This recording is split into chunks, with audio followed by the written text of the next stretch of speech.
마음을 채우는 가톨릭 콘서트 쉼에 오신 것을 환영합니다. 안녕하십니까? 한창원 프란치스코입니다. 안녕하세요. 김슬의 멜라니아입니다.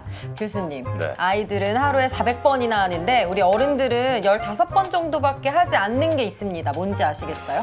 글쎄요, 우리 아이들이 하루에 400번이나 하는 게 과연 뭘까요? 장난? 상상? 바로 웃는 거라고 합니다. 그렇군요. 생각해보니까 진짜 아이들은 늘 웃고 있는 것 같고요. 저는 하루에 한 15번도 안 웃는 것 같아요. 네, 사실 웃음이 우리에게 좋은 영향을 미친다는 건 익히 알고 있죠. 바쁘게 살다 보니까 웃는 걸 자꾸 잊어버리는 게 되는 게 아닌가 싶습니다.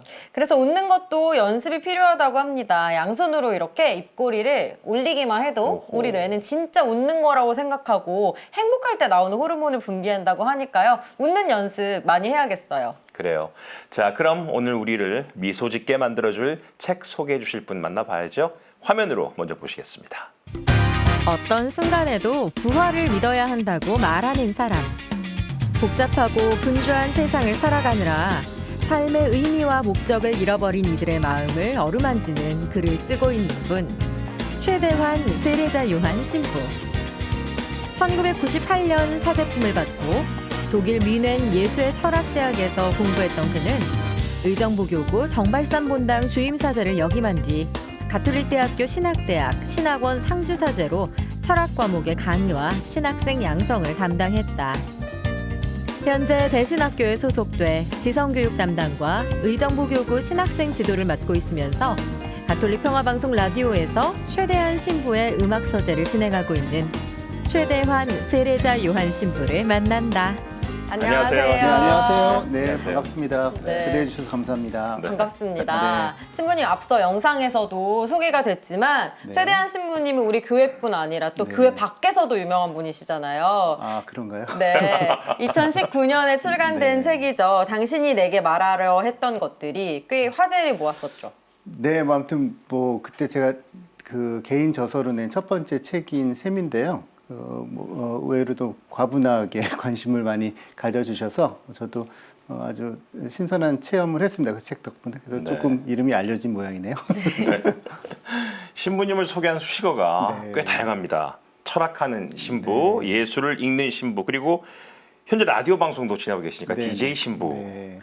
이 중에서 어떤 수식어가 제일 마음에 드세요? 글쎄요, 제가 평화방송에 나왔기 때문에 DJ 신부라고 해야 될 것 같긴 한데, 예, 근데 뭐 솔직히 말씀을 드리면, 뭐, 신부라는 말에는 원래 이제 앞에 수식어가 별로 이렇게 뭐 필요 없는 것 같고요. 네, 네, 네. 근데 그냥 제가 생각해 봤을 때, 그냥 뭐 책을 좋아하는 사람 이 정도가 신부 외에 붙은 좀 적절한 수식어가 아닐까 생각이 듭니다. 네. 그리고 또 신부님 하면 빼놓을 수 없는 게 신부님은 지금 가톨릭대학교 네. 신학대학에서 대신학교에서 네, 네. 신학생들을 가르치고 계시잖아요. 네, 네. 근데 신학대학 하면은 우리 신부님이 될 분들을 네, 가르치시는 네, 네. 건데 이곳에서의 생활도 신부님께는 또 굉장히 중요한 일일 것 같아요. 예, 현재로서 사실은 그게 가장 중요한 제 소임이고요. 그러니까 제가 꽤 오래 이제 신학대학에서 뭐 철학을 가르치다가 지금은 대신학교니까 이제 기숙사 중심으로 학생들과 하고 이제 그 살면서 생활을 함께 하고 있는데 이제 그게 저의 첫 번째 소임이죠. 이제 다른 일들은 이제 그거와 연결해서 서로 좀 도움이 되는 일들을 하고 혹은 좀 남는 시간에 한다고 보면 되겠고요. 자, 그렇게 바쁘신데도 정기적으로 기고문도 쓰고 계시고요. 네. 또 번역 작업도 하고 계십니다. 1인 다역 이렇게 많은 일 하시는데 혹시 매니저가 따로 있으신 건 아니세요? 당연히 그런 거는 없고요. 그냥 글을 쓰고 뭐 강연을 하고 혹은 강의를 하고 또 이런 것들이 사실은 다 서로 연결이 되는 거거든요. 네. 그래서 제가 나누고 싶은 내용이 있을 때 좀 잘 가다듬어서 이제 말씀을 드리고 이제 강의를 하면 또 이런 내용들은 좀 책으로 묶어주시면 좋겠다 싶으면 저도 약간 동기부여를 받아서 이제 작업을 하기도 하고 생각해 보면 그냥 다 하나인 것 같아요. 네. 그렇군요. 근데 오늘 소개해 주실 책은요. 신부님이 직접 쓰신 책이 아니라 번역한 책이라고요. 네, 어떤 그렇습니다. 책이에요? 예, 오늘 이제 소개해드릴 책이 이제 대림 시기에 아주 어울리는 책이고 제가 우연히 만났는데 그 어렵지 않으면서도 우리에게 굉장히 많은 깨우침을 주고 또 동반할 만한 책인 것 같아서 번역을 하게 됐습니다. 별이 빛난다라는 책이고요.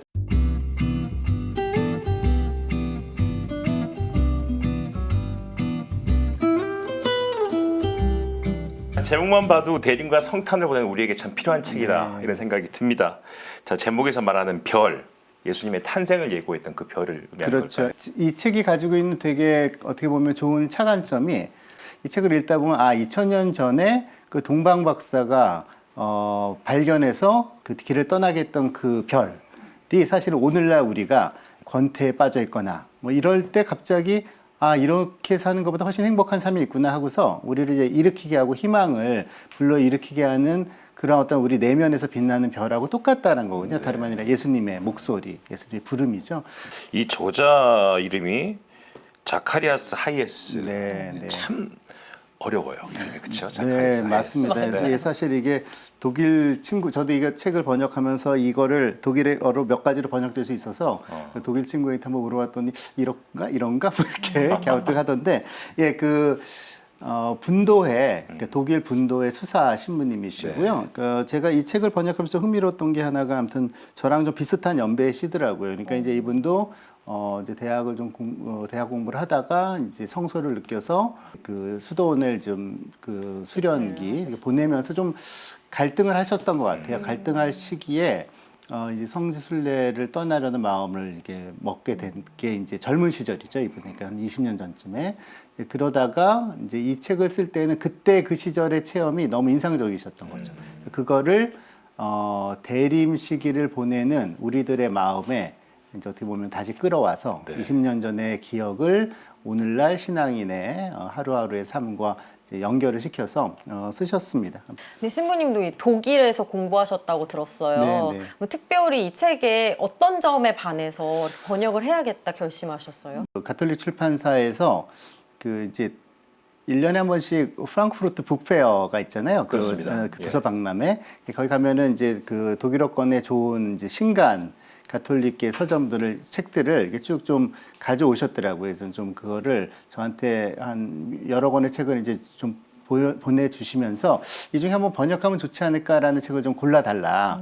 제가 이제 책을 이렇게 검토하다가 이 책에 좀 꽂힌 이유는 처음에 시작할 때 칼 라너의 그 묵상을 가지고 자신의 성지순례 그 산티아고 체험을 같이 연결해서 쓰셨더라고요. 근데 그 부분이 너무 참신했고, 그러니까 제가 이 책을 읽으면서 되게 장점을 느꼈던 게 되게 신학적으로 깊이 있는 묵상이 바닥에 깔려 있으면서도 그거를 어려운 말을 표현한 게 아니라 현대인들에게 되게 좀 호기심과 또 그 흥미를 끌 수 있는 내용도 있어서 제가 이 책은 아마 사람들이 좀 좋아할 것 같다 이렇게 권해드렸었죠. 네. 근데 그때는 제가 번역해야 될 줄은 모르고요. 네, 그랬습니다.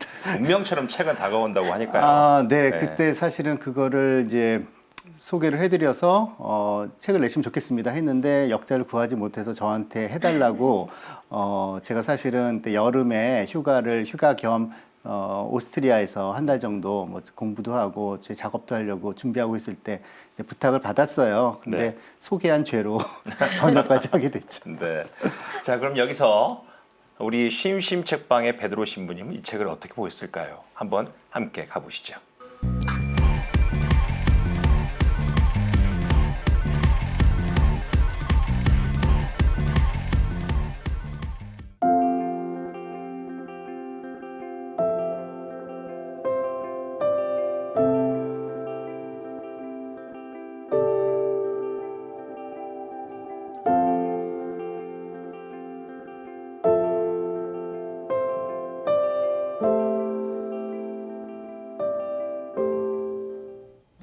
여러분은 보이는 것을 믿으시나요? 아니면 보이지 않는 것을 믿으시나요? 둘 중 하나를 고르라고 한다면 당연히 보이는 것을 믿는 것이 가장 확실하겠죠. 하지만 눈에 보이지 않는다고 믿지 못한다면 아마 소중한 것을 놓치게 될지도 모릅니다. 눈에 보이진 않지만 분명히 존재하는 그것을 알아챌 수 있는 힘. 오늘 함께할 책 속에서 키워보시죠. 지난 한 해를 돌아보고 다가올 시간을 준비하는 이때 꼭 한 번은 읽어보면 좋을 책 별이 빛난다는 독일 베네딕토회 소속의 자카리아스 하이에스 수사 신부님이 쓰신 묵상집인데요. 저자 신부님은 12월 1일부터 성탄을 거쳐 그 다음 해인 주님 공연 대축일까지 매일 하루치 이야기와 묵상 주제를 꺼내놓으며 하루가 다르게 커가는 하느님과의 사랑을 음미할 수 있게 만들고 있습니다. 그 중에서 저는 12월 23일의 묵상글이 특히 더 마음에 와닿았는데요. 이제 이틀 후면 태어날 아기 예수님을 기쁘게 맞기 위해 저자 신부님께서는 새롭게 출발하고 뒤에 놓인 것은 잊어버리자고 말씀하십니다.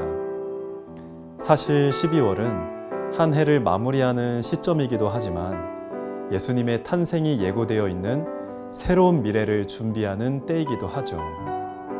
때문에 저자 신부님은 한 해를 살아오면서 내가 떨쳐내고 싶은 후회들과 죄책감을 모두 후련하게 털어내라고 재촉하시는데요. 여기에 더해 대림 시기에 덜어내야 할 것과 성탄 시기에 취해야 할 것이 무엇인지, 대림 시기와 성탄 시기에 집중해야 할 일이 무엇인지를 알려주고 있습니다.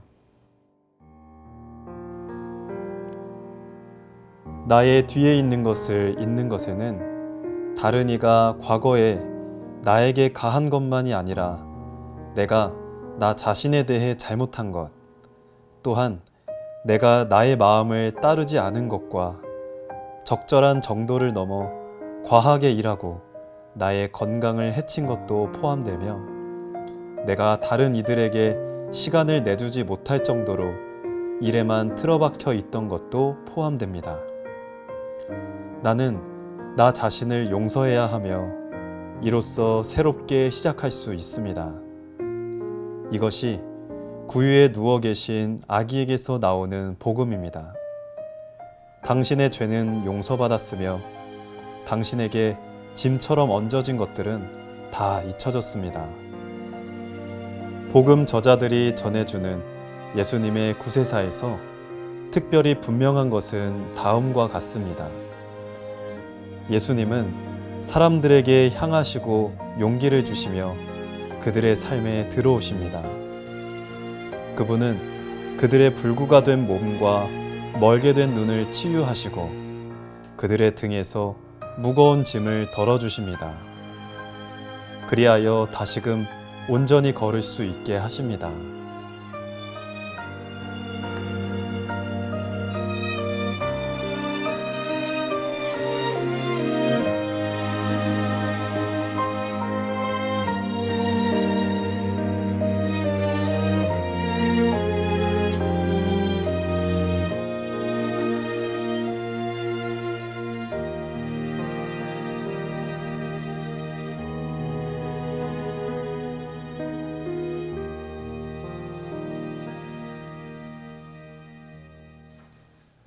부활절과는 또 다른 새로움으로 가득 찬 대림절은 이미 나이를 먹을 만큼 먹은 어른들의 마음속에도 기다림의 설렘을 한가득 안겨주는 시기입니다.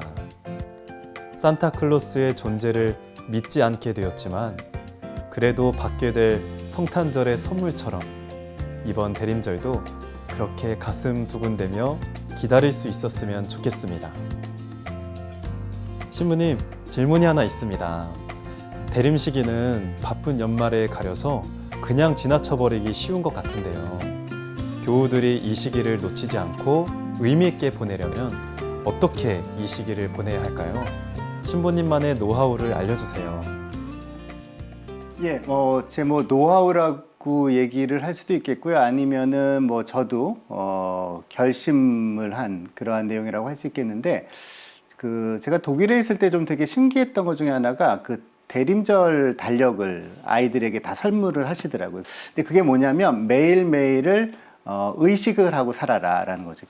사실은 우리가 어떤 덕목 중에 그리스도인의 덕목 중에 가장 중요한 것 중에 하나가 주의력이거든요. 어텐션이라는 거. 즉 대림 기간이라도 우리가 늘 맨날 신경을 쓰면서 살 수는 없지만 대림절 기간이라도 하루하루를 주의력을 가지고 살면 좋지 않을까 생각이 듭니다. 그래서 저는 권해드리는 거는 매일매일을 흘려보내지 말고 대림 기간이라도 그날 하루는 감사한 일들 혹은 내가 뭔가 하느님께 고백해야 할 일들 이런 거를 적어보는 그러한 실천을 해보시면 대림절이 아마 보다 더 풍요롭게 되지 않을까 생각이 듭니다.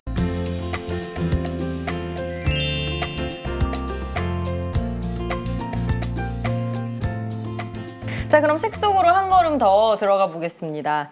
저자 신부님께서는 이 책을 시작하면서 동방 박사의 얘기를 꺼내세요. 그 이유가 있겠죠?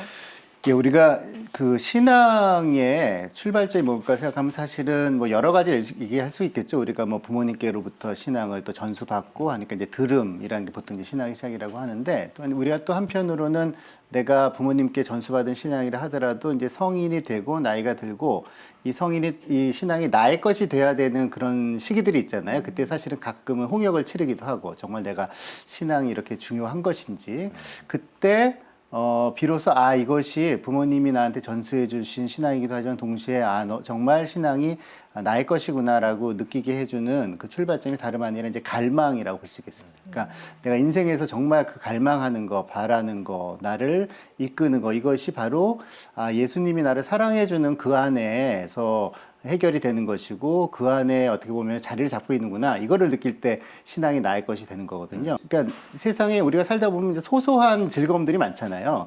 그런 것들이 우리 인생을 되게 재밌고 즐겁게 해주긴 하지만 그것만으로는 부족한 게 있거든요. 전설에 의하면 이 동방 박사들이 자기네 나름대로는 자그마한 나라이지만 왕이니까 그 삼왕이라고 옛날에 얘기를 했잖아요. 그래서 나름대로는 뭐 행복하고 뭐 별로 부럽지 않은 삶을 살아가고 있었을 사람 같아요. 근데 그 별을 보는 순간 그동안 자신들이 뭔가 갈망했던 거를 깨달은 것이죠.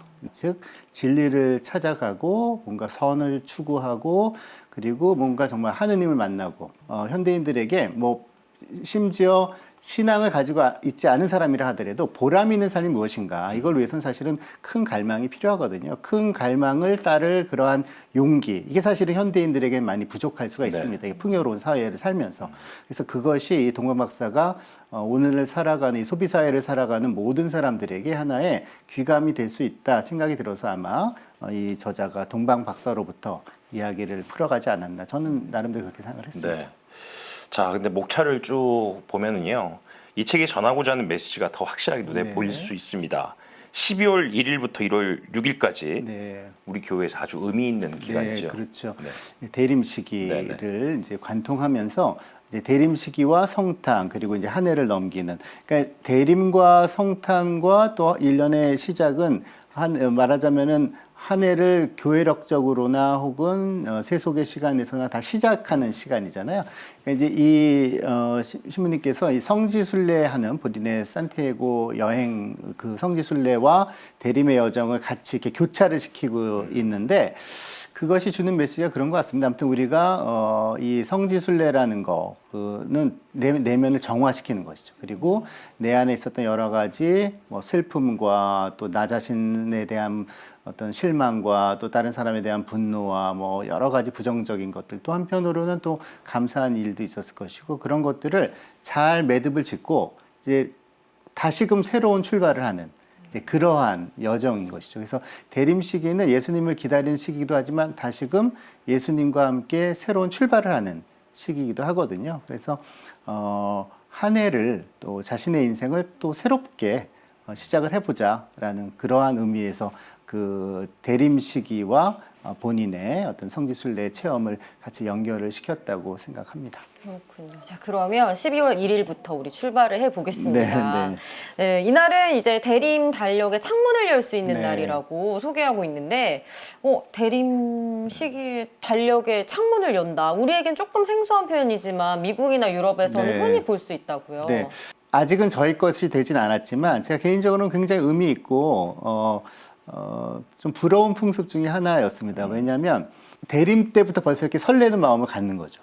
그래서 대림절 달력에 그 창문을 하나씩 열 때마다 뭔가 새로운 것, 모르는 게 있으니까 성탄이 오는 그 시간까지 하루하루를 설레는 마음으로 기다리면서, 말하자면 기대감이 조금씩 이렇게 쌓여가는, 특히 이제 어른들에게는, 아이들은 사실은 그 선물을 받는 기쁨이겠지만 우리 어른들은 1월 1일 시작할 때 뭔가 그래도 기대 가지고 시작했는데 12월 1일쯤 되면 아, 역시 올해도 그냥 뭘 이렇게 지나갔구나. 그래서 뭐 기대할 것도 없네, 인생에. 뭐 이런 느낌이 들 때인데, 그때 이제 달력의 창문을 하나씩 열 때마다, 그래, 아직도 내 인생에는 내가 기대할 게 남아있어. 이제 그런 느낌이 좀 갖는 거죠. 자, 그야말로 대림절이 기다리는 시간이다. 아이들이 즐겁게 경험하겠다 이런 생각도 드는데 저자 신부님이 12월 1일 날 그래서 그렇게 말씀을 하세요. 네. 대림과 성탄의 차이에 대해서 짚어보고 계십니다. 네. 자, 이 책을 온전히 이해하기 위해서 우리도 대림과 성탄의 차이를 좀 알아야 되겠는데. 네, 네. 대림은 이제 아무래도 그 라틴어 어원을 보면 이제 두 가지 뜻이 있는 거죠. 이제 기다림이라는 뜻이 있고 또 하나는 도착이라는 네. 뜻이 있죠. 그래서 그 대림의 시간은 사실은 성탄 없이는 이제 의미가 없는 것이고 네. 성탄은 충만함이고 그야말로 하늘에 불꽃놀이처럼 별이 엄청나게 빛나는 그 순간이 사실 성탄인 것이죠. 그래서 세상의 모든 존재들이 다 예수님의 작은 그 예수님께서 태어나신 마국간에 다 모여들어서 비록 세상에 힘 있는 사람들은 그걸 모르지만 오히려 예수님을 기다렸던 그 가난한 사람들은 다 예수님 안에서 기쁨을 얻는 시간이 바로 성탄의 시간이죠. 그러나 그 성탄을 위해서는 성탄에 도달하기 위해서는 기다림의 시간이 필요한 것이고 그 기다림의 시간 동안 우리가 인내와 또 그 희망과 또 우리의 바램과 또 어떤 경우에는 우리의 노고가 요구되는. 그래서 사실은 대림의 시간은 조금 고단한 시간일 수도 있습니다. 네. 그러니까 예수님께서는 우리에게 축복을 거저 주시지만 그 주시는 축복을 놓치지 않고 우리에게 잘 담기 위해서는 그 하늘에서 빛처럼 여기 이제 칼라너 신부님의 글로 시작이 되는데 칼라너 신부님이 즐겨 얘기하는 아주 아름다운 비유가 있거든요. 은총은 하늘에서 정말 비처럼 쏟아지기 때문에 아무리 악한 사람이라 하더라도 하나님은 다 은총을 주신다는 것이죠. 근데 중요한 건 그 하늘에서 비처럼 쏟아지는 그 은총을 받아 안을 그릇은 내가 만들어야 되는. 그래서 내 그릇을 만드는 과정이 대림의 시간이라고 할 수 있겠습니다. 내 스스로 나무를 깎아서 하늘에서 하나님이 주시는 그 비를 담을 수 있는 그러한 물그릇을 만드는 그러한 시간. 그 고된 시간이고 좀 여러 가지 수고가 필요한 시간이지만 기대가 있기 때문에 그리고 내가 깨어서 그것을 만드는 그 기쁨이 있기 때문에 그 시간을 보낼 수가 있는 것이죠. 그래서 성탄의 기쁨은 대림의 여정 없이는 우리에게 주어지지 않는다. 이렇게 생각을 하면 되겠습니다. 이 시점에서 뭔가 우리도 인생의 배낭을 꾸릴 때, 이거는 좀 가져가야 한다, 이건 좀 빼야 한다 하는 생각을 좀 하게 되는데요. 신부님은 어떠신가요? 인생의 배낭을 꾸릴 때 빼고 싶은 거. 빼고 싶은 거요? 네. 그렇죠. 넣고 싶은 것보다 빼고 싶은 것도 찾아야 될 텐데. 넣고 싶은 것도 말씀해 주세요. 네, 옛날 같으면은 좀 고민했을 것 같은데요. 지금은 그야말로 복음일 것 같아요. 성서, 성서 이제는 좀 확신을 가지고 얘기할 수 있을 것 같고요. 복음 하나를 놓고 그 다음에 이제 뺄 거는 사치를 부린다 싶으면 사치하는 것들을 좀 치워야 될 것이고, 혹은 너무 편안한 걸 좋아한다 그러면 편안한 거를 치워야 될 것이고, 꼭 가져가야 될 게 뭔가를 생각해 보는 게 더 중요할 것 같아요. 그러면 제일 중요한 걸 채운 다음에 나머지는 다 덤이다. 덤이니까 다 덜어놓을 수가 있는 거죠. 더 고민해봐야 되겠죠. 맞아요. 네네. 자, 순례의 길 위에서 비워야 할 게 배낭의 짐뿐만이 아니라는 생각도 들었고요. 마음속과 머릿속을 가득 채우고 있는 생각들도 생각해 보면은 순례의 길을 걸으면서 하나씩 정리될 것 같습니다. 제가 책 속에서 그 부분을 한번 읽어보도록 하겠습니다.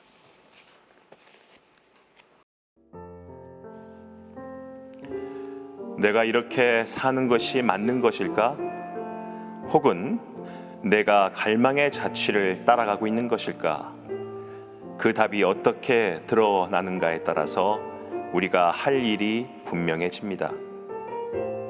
우리는 질문의 귀결을 필연적인 것으로 받아들여야 하고 질문에 대한 답에 따라 내 일상의 삶에 생겨나는 변화를 받아들여야 합니다. 그래서 별의 표징들은 안락하게 잘 조율되어 있는 삶에서 자주 우리를 불러내고 돌려 세우기도 합니다. 성경에 나오는 요나 이야기는 이에 대한 좋은 예이지요.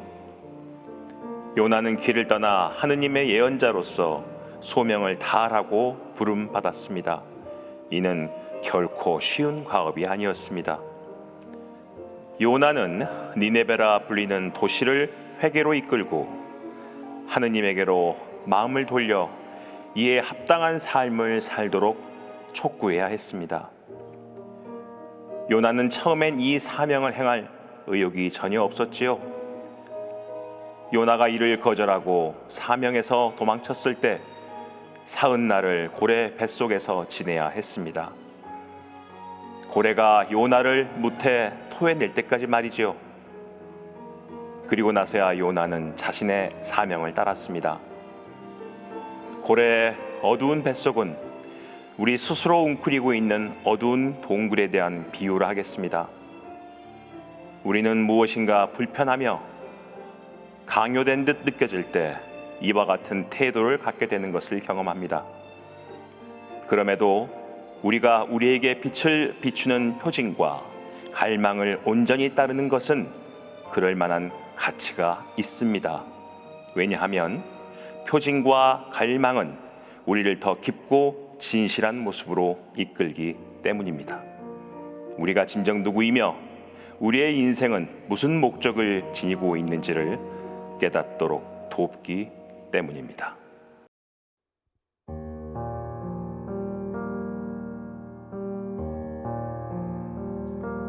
주님은 나의 방패, 나의 구원이시니 누구도 주님과 나 떼어놓을 수 없네.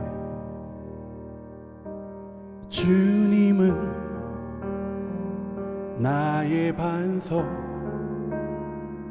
나의 생명이시니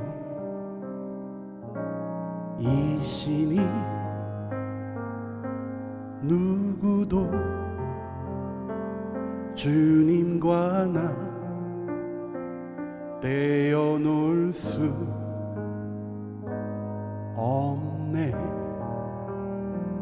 나를 위해 죽으시고 나를 위해 희생되신 주님의 아름다운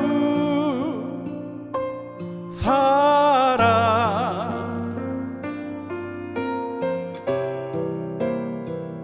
그 누구도 흉내낼 수 없었던 십자가 길, 그 무엇도 형언할 수 없어라.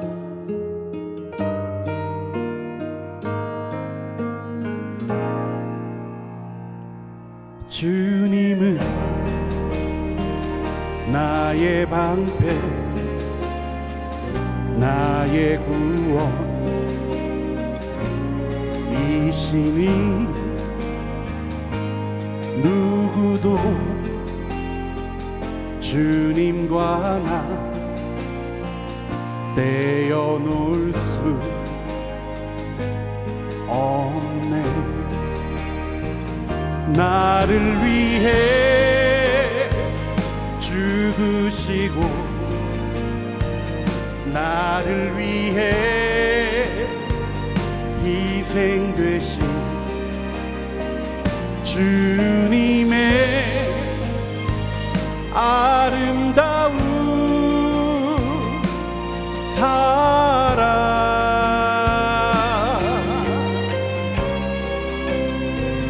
그 누구도 흉내낼 수 없었던 십자가 길, 그 무엇도 형언할 수 없어라.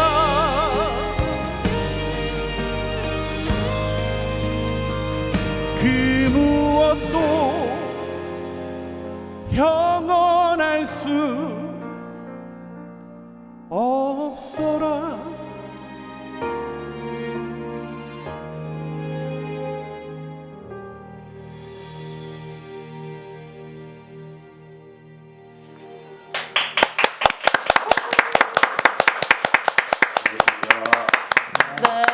들었습니다. 잘 들었습니다. 네. 대단합니다. 네. 우리 박오은 씨 또 오랜만에 뵙는데 새 음반이 나왔다고요. 예, 제가 올해 데뷔한 지 20주년 돼가지고요.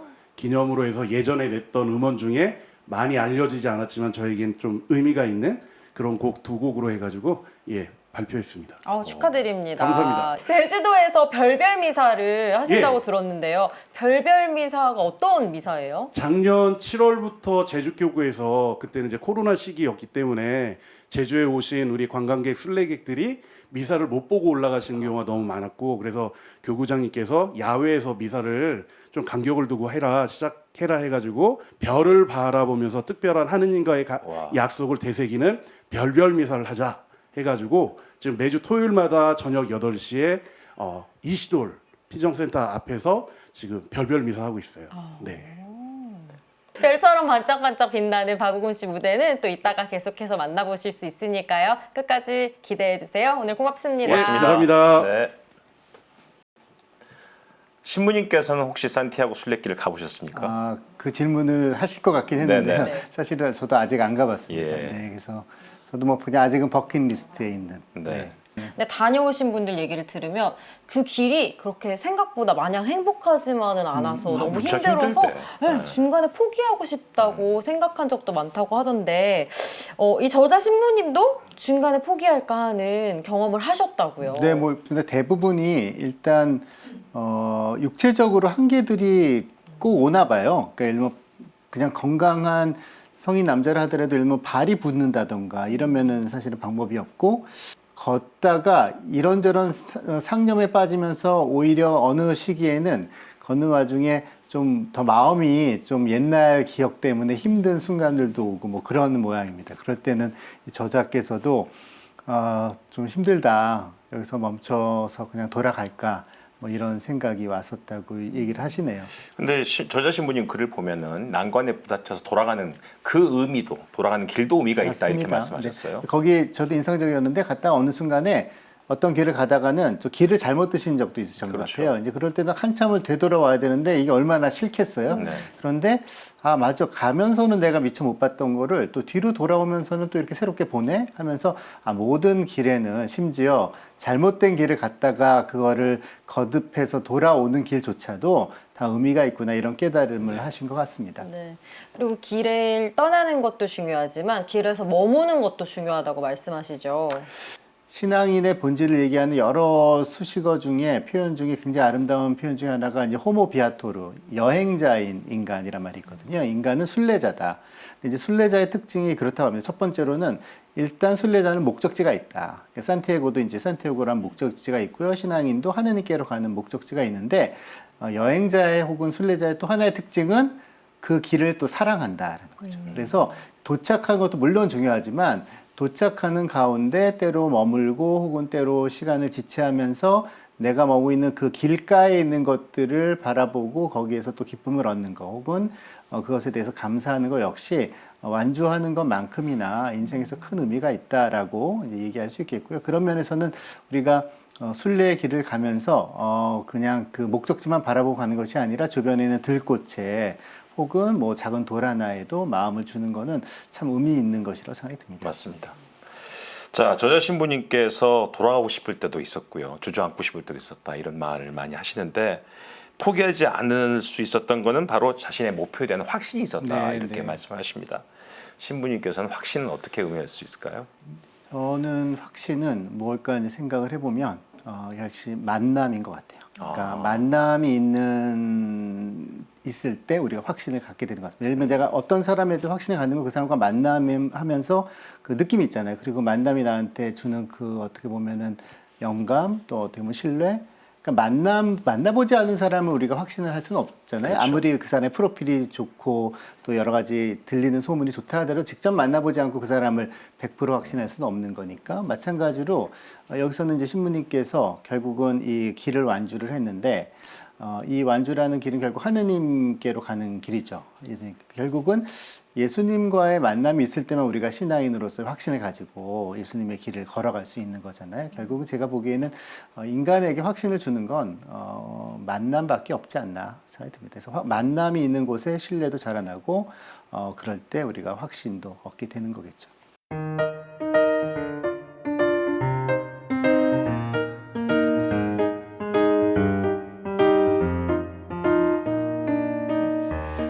이번에는 신부님께서 직접 책 속의 한 구절을 읽어주실 시간인데요. 네, 어느 부분을 읽어주시겠습니까? 제가 이제 이 책의 마무리, 거의 끝부분에 있는 부분을 한번 좀 소개를 해드리고 싶은 것은 이제 오늘날 이제 우리 현대인들이 가장 어려워하는 것 중에 하나가 아까 교수님께서도 그 애착을 참 버리는 거 쉽지 않다고 하셨는데 뭔가 이렇게 떠나보내는 거에 대해서 참 힘들어하는 것 같아요. 뭐 하나도 읽고 싶지 않은 거잖아요. 근데 인생사나 혹은 세상에 어떻게 보면 섭리라는 것이 내가 하나를 떠나보내야 또 새로운 것을 맞이할 수 있고 또 한 해에 뭐 좋은 것들, 내가 잘한 것들도 어떤 면에서는 좀 이렇게 떠나보낼 필요가 있고 또 힘들었던 것도 떠나보낼 필요가 있고 그런 의미에서 이 책의 마지막에 떠나보내십시오라는 그러한 제목으로 그 얘기하시는 부분이 저희들에게 꽤 도움이 될 것 같아서 소개해 드리려고 합니다.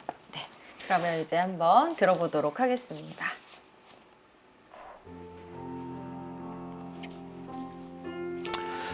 떠나보내십시오.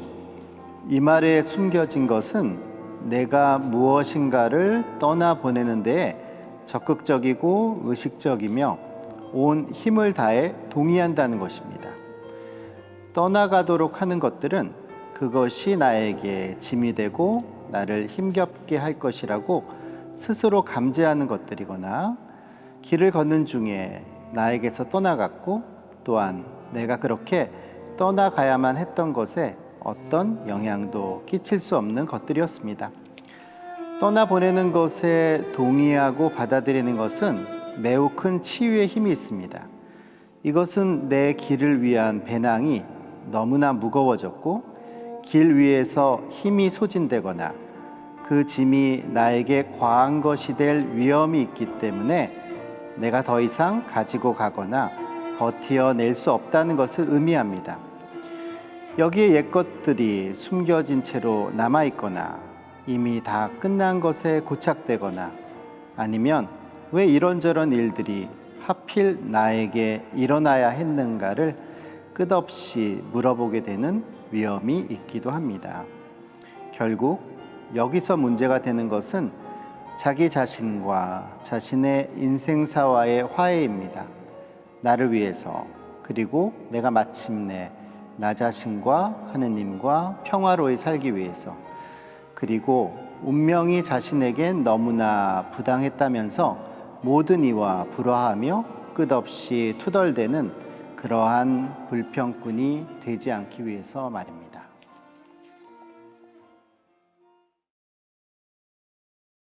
네, 잘 들었습니다. 신부님, 그러면 저희가 이렇게 누군가를 떠나보내거나 어떤 물건이나 무언가를 떠나보낼 때 어떤 마음을 가져야 좋을까요? 마이스터 에카르트라는 그 중세 토마스 아퀴나스 이후에 나온 아주 신비가가 계세요. 그분이 이 소위 말하는 애착에서 자유로운 거에 대해서 참 많은 이야기를 하셨는데 제가 굉장히 인상적이었던 건 떠나보낸다는 건 뭘까 하면 내 마음을 이렇게 하나의 빈터로 만든다라는 것이죠. 그 빈터라는 거는 다름 아니라 이렇게 빽빽히 숲에 나무가 가득 차 있는 걸 우리가 연상해 보면 좋을 텐데 나무 하나하나는 다 소중한 거잖아요. 그리고 하나도 사실 잃고 싶지 않죠. 근데 그 숲에 빛이 머물기 위해서는 동그랗게 나무들을 베어내야 된다라는 거죠. 그 나무를 치워낼 때 거기에 빛이 들어오고 그 빛이 있을 때 비로소 그 숲이 더 빛난다라고 얘기를 하십니다. 그래서 떠나보낼 때는 우리가 아깝지 않은 거는 떠나보낸다는 게 사실 의미가 없는 것 같아요. 사실은 아플수록 우리가 떠나보내는 일을 잘하는 것 같습니다. 그래서 어떻게 보면 그 아픔을 받아들일 준비를 하는 거, 그리고 인생에서 그 아픔이라는 것들이 내가 뭔가 이별하고 혹은 놓아놓고 또 아쉬움 이런 것들이 단순히 불행이 아니라 어떻게 보면 내 인생을 나도 모르는 사이에 성숙하게 해주는 것이구나라는 그런 좀 믿음을 또 하느님에 대한 신뢰를 가지면 좋지 않을까 생각이 듭니다. 네. 자, 많은 사람들이 목표했던 순례길을 다 마치고 나면 어떤 기분이 짠 하고 나타나기를 네. 기대했다고 합니다. 근데 사실 또 그렇게 기대한 것만큼의 기분이 생긴 건 또 아니다. 네, 이렇게 네. 저자가 이야기하고 계세요. 특히나 93일의 여정을 마치는 순간 본인이 정반대 좀 실망스러운 기분이 들겠다고 하는데요.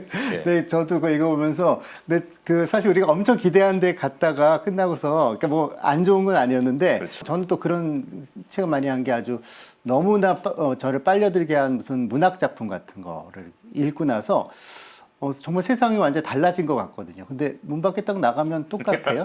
이런. 근데 그게 그렇죠. 사실 오히려 우리가 일상 안에서 일상을 더 일상답게 살 수 있는 힘을 주는 게 이러한 특별한 일들의 의미인 것 같습니다. 그래서 이 하이에스 신부님이 칼 라너 신부님의 글들에 굉장히 그 의지를 많이 하고 거기서 이제 감명을 많이 받는데 칼 라너 신앙의 아주 핵심적인 게 이제 칼 라너가 그 라이너 마리아 릴케의 그 편지에서 이제 나오는 유명한 구절을 자주 언급을 하세요. 그게 뭐냐면 너의 일상이 시시하다고 실망하지 말고 너의 일상에서 아름다운 것을 뽑아내지 못하는 너 마음 안에 있는 빈곤함을 한탄을 해라라는 거죠. 즉 우리가 순례를 하고 이러는 건 우리 일상이 뭐 짠하고 아주 그냥 화려한 그리고 너무나 대단한 걸로 바뀌는 게 아니라 평범한 일상 안에서 우리가 그 일상이 주는 기쁨과 슬픔과 또 노고와 이런 것들이 뭔지를 잘 알 수 있는 내면의 성숙을 갖는 거. 이게 사실은 순례가 주는 진정한 축복이고 은총이 아닐까 생각합니다. 네, 알겠습니다. 자, 이 책의 목차가 12월 1일부터 하루씩 이어집니다. 네. 뒤쪽으로 가면 12월 27일에서 31일 그리고 1월 2일에서 5일이 묶여 있어요. 네, 네. 왜 그렇죠? 예, 그게 제가 생각하기에 일단 좀 아주 실질적으로 보면은 서양 사람들은 12월 31일부터 1월 6일 주님 공연 대축일이 우리는 이제 주일날로 이동해서 하는데 유럽권에서는 대부분 서유럽에서는 그게 1월 6일이 주님 공연 대축일로 돼서 휴일이에요. 그래서 거의 모든 상점이 12월 31일부터 1월 6일까지 쉽니다.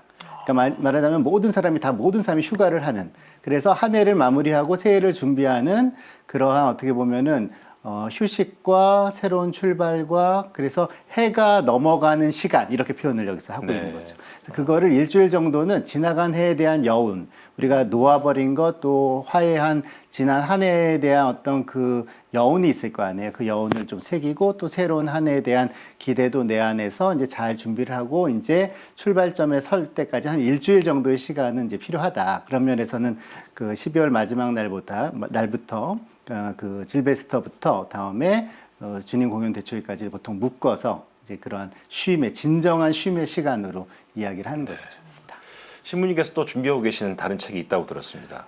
네, 뭐 있기는 한데요.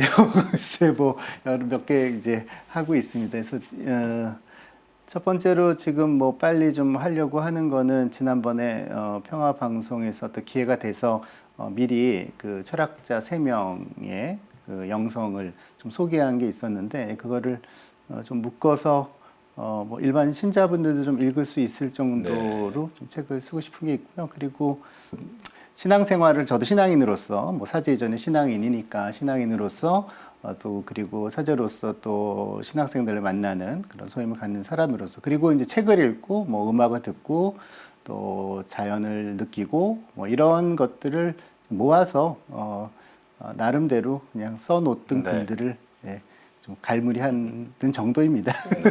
이렇게 두루뭉술하게 말씀하시니까 더 기대가 됩니다. 네, 네, 감사합니다. 기대하도록 네. 하겠습니다. 오늘 이렇게 좋은 말씀 함께 나눠주셔서 고맙습니다. 네, 감사합니다. 맞습니다. 무엇인가를 기다릴 때 혼자보다는 누군가 동행을 해주면 기다림이 훨씬 낫겠죠. 올해도 우리에게 오실 아기 예수님을 기다리면서 오늘 소개해드린 책 함께 하시면 좋겠다 싶습니다. 네, 그 기다림의 순례길에 저희도 있습니다. 매주 새로운 책과 함께하는 시간 잊지 마시고요. 이 시간 꼭 찾아주셨으면 좋겠습니다. 네, 끝으로 김수래 아나운서가 읽어드립니다. 별이 빛난다 한 구절과 찬양 사도 박본 알렉시우스의 노래 전해드리겠습니다. 오늘도 함께해 주신 여러분 고맙습니다.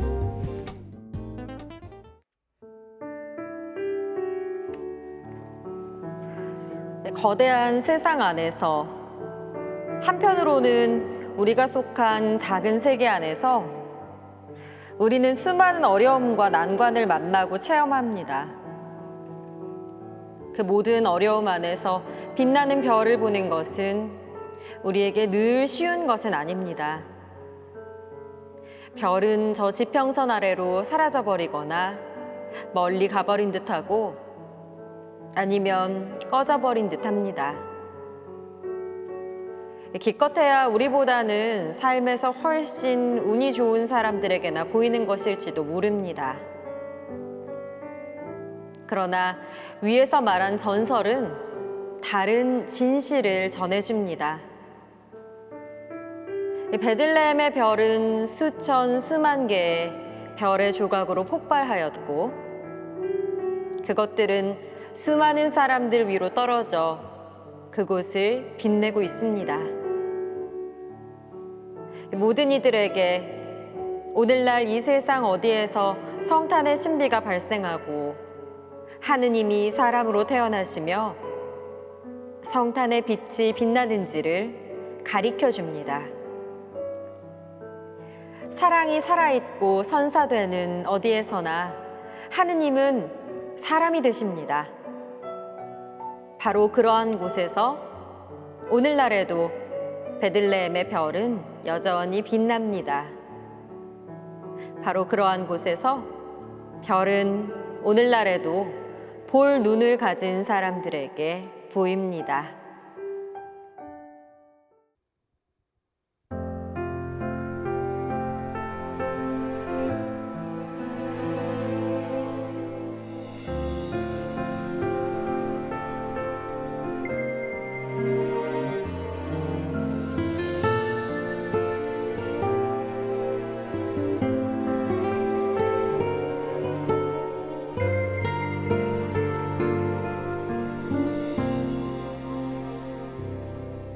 좁고 굽은 길을 걸을 때에도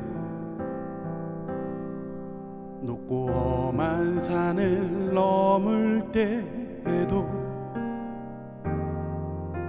죽음의 사막 그곳엔 다시 가지 않으리라 생각했는데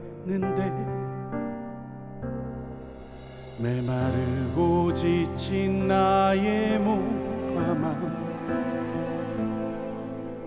어느새 다시 여기에 섰네.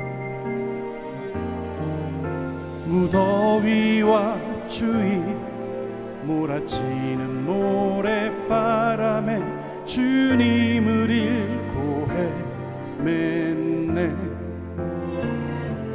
어느 날 쓰러져 바라보 새벽 하늘 수많은 별들의 물이 내게 쏟아져 내려 나를 감싸네. 따스한 온기로 나를 채우네. 가슴에 차오르는 눈물을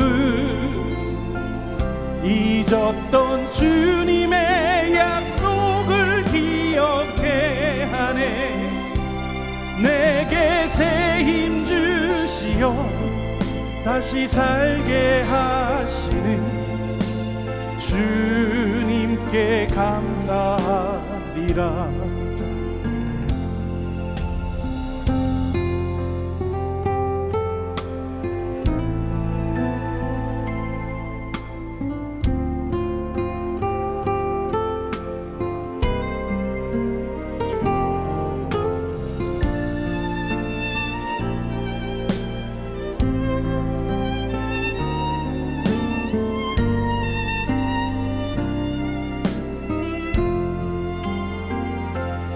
어느 날 쓰러져 바라보 새벽 하늘 수많은 별들의 물이 내게 쏟아져 내려 나를 감싸네. 따스한 온기로 나를 채우네. 가슴에 차오르는 눈물 주셨던 주님의 약속을 기억해 하네. 내게 새 힘 주시어 다시 살게 하시는 주님께 감사하리라. 주님께 감사하리라.